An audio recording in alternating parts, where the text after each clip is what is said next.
So the big question on everyone's minds is what's going on with Nvidia and Bitcoin. Now, if you've been watching those charts for the last period or so, you will have noticed that Nvidia and Bitcoin have had quite similar curves, this sort of exponential rise and massive move, and what looks potentially like a blow-off top. But I think we may be a little premature in making that assessment right now, and I think Bloomberg might agree. Let's go through this article quickly together and then have a look at the charts on Bitcoin and Nvidia. So this is what Richard Henderson at Bloomberg has written. Get rich quick trades suddenly reverse as Nvidia Bitcoin slump. Let's read a little further. Bitcoin and Nvidia Corporation just reminded investors that the market's hottest trades are far from one-way bets.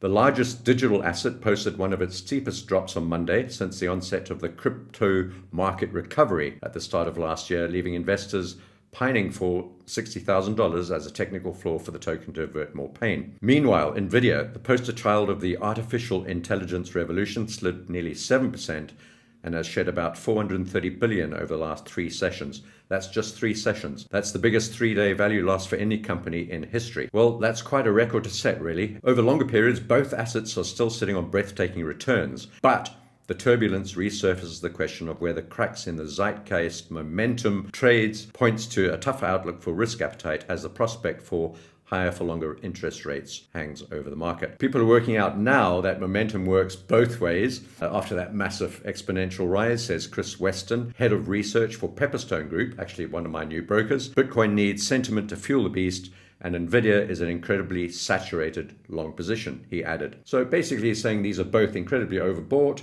and we're due for a correction, I think.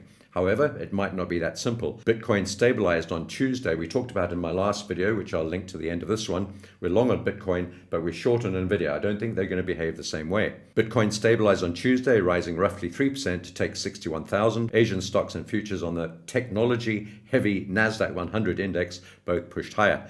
The move suggests broader investment sentiment remains resilient, buttressed by gains for the likes of global stocks, gold, and crypto for the past year. But basically, we've seen an exponential rise in Bitcoin, not quite as much as Nvidia, for example. That was a lot more exponential, but massive gains in both of them.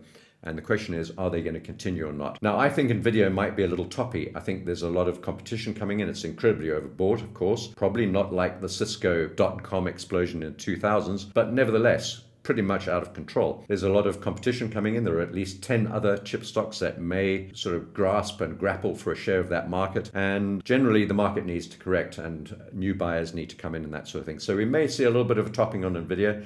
It doesn't mean it's the top, though. We may need a little pullback, maybe 10 or 15%. I think we've already pulled back 6.5%, and then a move up from there, possibly. Bitcoin, on the other hand, I think has got scope to go much higher. So that's what Bloomberg thinks. Pretty sort of overbought, but potential to go higher, but not committing either way. Now, I've committed to selling Nvidia right now, cautiously, and looking to hedge that if we have to, if we go higher, and also to buy Bitcoin. So I'm kind of opposite directions on Nvidia and Bitcoin, and maybe they'll decouple at this point.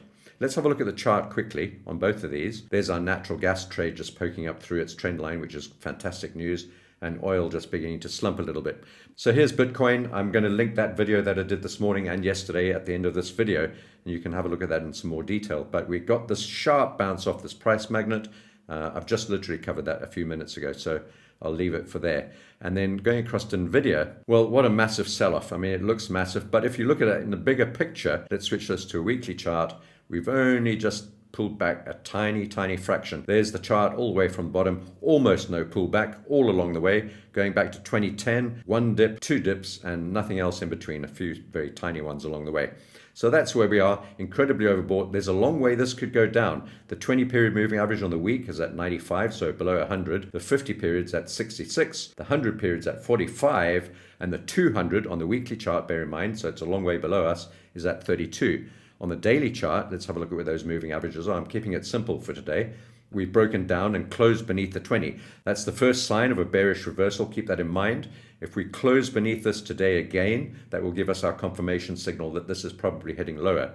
However, looking at this now, you can see in pre-market, we're actually just at that 20-period moving average. So it's going to be interesting today. There's not a lot of news coming out this week. We got core PCE on Friday or Thursday, I think it's Friday, and a couple of Fed speakers. So not a lot going on. We've got the Michigan survey on Friday as well. So those might move the market, but not much in between that. And this is going to be super interesting. Can we retake this 20-period moving average and close above there today or this week? We'll have to wait and see. If not, and we continue to move lower, the next target is this last swing high and the 50-period moving average. Maybe the 100 will come up there as well. At just around about 96, and again, if you remember what we just looked at on the weekly chart, that's also where the support on the weekly chart is. If that doesn't hold, we're going to have to allow for a move down to 76 and perhaps even lower. Long way to go down, and you know the story. Bulls climb up the stairs, bears fly, fall, collapse out of the window, and we might see that on Nvidia. I'm not too sure about that, but we are cautiously short and at the same time pretty vigorously long on Bitcoin. I like the way this looks, and our average price is just below 60,000 long on Bitcoin right now, having taken profit on the last move up. So this is our new sort of phase of buying on Bitcoin. Well, I hope you found that interesting. It's interesting to see what Bloomberg and Reuters and Wall Street Journal, Barron's, all of those sort of people think. And there's quite a mixed picture, but generally people think there's still some legs in this Nvidia rally, and there's still some legs in the Bitcoin rally, although a lot of people are looking bearish on Bitcoin as well. As Bloomberg says, get rich quick trades suddenly reverse as Nvidia and Bitcoin slump. Is that slump going to continue? I think that's the big question on everyone's mind, because what Nvidia does may well influence the rest of the stock market going into the next few months. So have a great trading day, and if you enjoyed this video, your like and subscribe would be much appreciated, and I'll see you in the next video. Red and brown, trading's more than guts and wits. Find the rhythm in the fits. Numbers dance on ticker tape. Catch the points before escape. Golden ratios hidden there. Whisper secrets if you dare.